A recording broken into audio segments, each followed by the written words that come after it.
ഈ ലോകകപ്പിൽ ഇതുവരെയുള്ള ഈ രണ്ട് ടീമുകളുടെയും പ്രകടനം എങ്ങനെയായിരുന്നു എന്ന് നമുക്ക് വിശദമായി നോക്കേണ്ടതുണ്ട്. ആദ്യം പോകുന്നത് ബ്രസീലിലേക്കാണ്. ബ്രസീൽ എങ്ങനെയാണ് ഈ ലോകകപ്പിൽ കളിച്ചത് എന്നുള്ളത് തന്നെയാണ്. 4 മത്സരങ്ങളിൽ, അതായത് ഗ്രൂപ്പ് ഘട്ടത്തിലെ 3 ഒപ്പം തന്നെ റൗണ്ട് ഓഫ് 32 ആ മത്സരവും, അങ്ങനെ 4 മത്സരങ്ങളിൽ 3 ജയവും 1 സമനിലയുമാണ് ബ്രസീൽ നേരിട്ടത്. തോൽവി അറിഞ്ഞിട്ടില്ല എന്നത് തന്നെ ഉണ്ടായിരുന്നത്.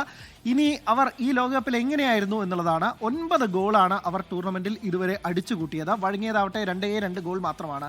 അതായത് ഗോൾ വഴങ്ങുന്നതിൽ വലിയ പിശുക്ക് കാണിക്കുന്നുണ്ട് ബ്രസീലിന്റെ പ്രതിരോധ നിര എന്നുള്ളത് തന്നെയാണ്. മാർക്കിന്യോസും ഒപ്പം തന്നെ മാർക്കീസ് നേതൃത്വം നൽകുന്ന ആ സെൻറ്റർ ബാക്സ് അല്ലെങ്കിൽ പ്രതിരോധ നിര നന്നായി തന്നെ ഡിഫെൻഡ് ചെയ്യുന്നു എന്നുള്ളതാണ് നമുക്കതിൽ നിന്ന് മനസ്സിലാക്കുന്നത്. ഇനി വിശദമായി എങ്ങനെയായിരുന്നു അവരുടെ ഓരോ മത്സരങ്ങളും എന്ന് നോക്കുകയാണ്. ആദ്യ മത്സരത്തിൽ മൊറോക്കോ ആയിരുന്നു. അവർക്കെതിരെ വളരെ ഞെട്ടിക്കുന്ന ഒരു പ്രകടനമായിരുന്നു ബ്രസീലിൻ്റെ ഉണ്ടായിരുന്നത്. അതായത് 1-1 സമനില. ബ്രസീലിനെ പോലെ ഒരു ടീമിൽ നിന്ന് മൊറോക്കോ എത്ര കണ്ട് കരുത്തട്ട ടീമാണെന്ന് പറഞ്ഞാലും ബ്രസീലാണ്. അവർക്കെതിരെ നിറം മങ്ങിയ പ്രകടനമായിരുന്നു ബ്രസീലിൻ്റെ ഉണ്ടായിരുന്നത്. അങ്ങനെ 1-1 സമനിലയിൽ കുരുങ്ങിപ്പോവുകയായിരുന്നു. പക്ഷേ രണ്ടാം മത്സരത്തിലേക്ക് വന്നപ്പോൾ ഹെയ്ത്തിക്കെതിരെ വമ്പൻ പ്രകടനം 3-0 ഒരു മികച്ച വിജയത്തോടുകൂടി ബ്രസീൽ തിരിച്ചു വരുന്ന കാഴ്ച കണ്ടു.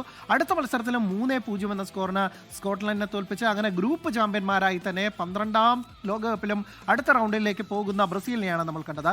റൗണ്ട് ഓഫ് 32 അവിടെയാണ് ബ്രസീൽ എന്താണ് അല്ലെങ്കിൽ സാമ്പാ താളം എന്താണെന്ന് കൃത്യമായി കണ്ടത്. അത് ഇങ്ങനെയായിരുന്നു. ജപ്പാൻ ഈ ലോകകപ്പിൽ സമീപകാലത്തൊക്കെ തന്നെ മികച്ച പ്രകടനം കാഴ്ചവെച്ച പലരെയും വമ്പന്മാരെയും വീഴ്ത്തിയ ചരിത്രമുള്ള ജപ്പാൻ ബ്രസീലിന് ഭീഷണിയാകുമെന്ന് കരുതിയതാണ്. തുടക്കത്തിലെ ഗോൾ നേടിയതാണ്. പക്ഷേ ബ്രസീലിന്റെ ശക്തമായ തിരിച്ചുവരവും ഒടുവിൽ ഇഞ്ചുറി ടൈമിലെ ഗോളിൽ ജപ്പാനെ മറികടന്ന് അങ്ങനെ അടുത്ത റൗണ്ടിലേക്ക് മുന്നേറുന്ന ബ്രസീലിനെയുമാണ് നമ്മൾ കണ്ടത്. അതായിരുന്നു ഈ കാണുന്നതായിരുന്നു അപ്പോൾ ബ്രസീലിന്റെ ഇതുവരെയുള്ള ലോകകപ്പിലെ പ്രകടനങ്ങൾ എന്ന് നോക്കാം.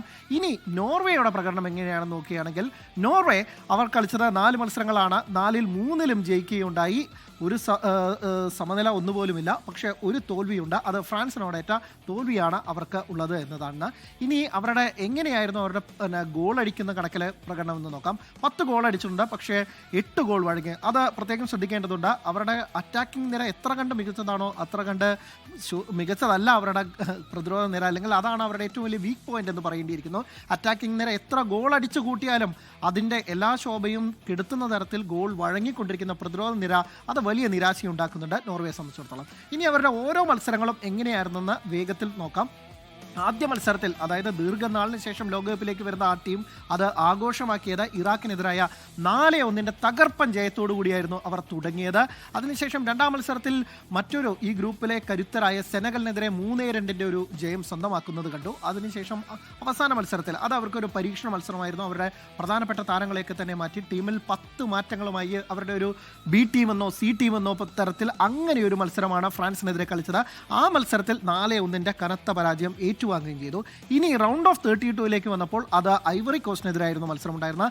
ഐവറി കോസ്റ്റിനെതിരെ 2-1 ജയം. ഒരുപക്ഷെ നോർവേയിൽ നിന്ന് സമീപകാലത്ത് കണ്ട മോശം കളി എന്ന് തന്നെ നമുക്ക് പറയേണ്ടിയിരിക്കുന്നു. എങ്ങനെയോ ജയിച്ചു കയറി എർലിംഗ് ഹാലൻഡ് എങ്ങനെയോ ഗോൾ അടിച്ചു. അദ്ദേഹത്തിന് എങ്ങനെയാണ് ആ പോസ്റ്റ് മുന്നിലെത്തിയതും എങ്ങനെയാണ് ആ ടാപ്പിൻ വന്നതും എന്നതുപോലും പറയേണ്ടിയിരിക്കുന്നു. അങ്ങനെ ഒരു ഐവറി കോസ്റ്റിനെതിരായ ജയം നോർവേക്ക് അത്ര കണ്ട് ആശ്വസിക്കാൻ വക നൽകുന്നതല്ല, അല്ലെങ്കിൽ അവരുടെ ഏറ്റവും മികച്ച വിജയമെന്നും പറയാൻ പറ്റില്ല. ഇനി ഈ 2 ടീമുകളുടെയും നേർക്കുനേർ ചരിത്രം എങ്ങനെയാണെന്ന് നോക്കേണ്ടതുണ്ട്. അതിലൊരു കൗതുകമുണ്ട്. കാരണം ബ്രസീലിന് ഒട്ടും ആശ്വാസം നൽകുന്നതല്ല ആ കണക്കുകൾ എന്നതാണ് വ്യക്തമാക്കുന്നത്. അതായത് 4 മത്സരത്തിലാണ് ഇതുവരെ ബ്രസീലും നോർവേയും മുഖാമുഖം വന്നിട്ടുള്ളത്. അതിൽ ബ്രസീലിൻ്റെ ജയങ്ങളിലേക്ക് ഒന്ന് നോക്കൂ. ഒറ്റ മത്സരത്തിൽ പോലും ബ്രസീലിന് ഇതുവരെ ജയിക്കാനായിട്ടില്ല. 4 മത്സരങ്ങളിൽ ജയിച്ചത് 2 നോർവേ ജയിച്ചു. 2 മത്സരങ്ങൾ സമനിലയിൽ ഉണ്ടായത് 1988 ഇരു ടീമുകളും ആദ്യമായി മുഖാമുഖം വന്നത്. അന്ന് 1-1 സമനിലയായിരുന്നു വന്നത്. അതിനുശേഷം 1997 4-2 തകർപ്പൻ ജയം സ്വന്തമാക്കി നോർവേ. അതിനുശേഷം 1998 അതൊരു ലോകകപ്പ് മത്സരമായിരുന്നു.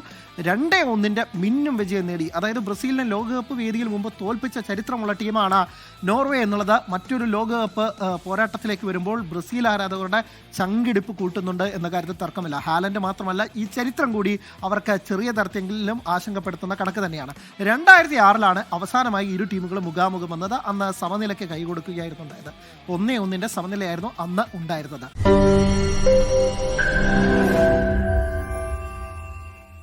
ലോകത്തെവിടെയായാലും ഏത് സമയത്തും 24 വാർത്തകളും ഓഗ്മെന്റഡ് റിയാലിറ്റി പാക്കേജുകളും എക്സ്പ്ലെയിനറുകളും വിശദമായി കാണാൻ ഞങ്ങളുടെ യൂട്യൂബ് ചാനൽ നിങ്ങൾക്ക് സബ്സ്ക്രൈബ് ചെയ്യാം.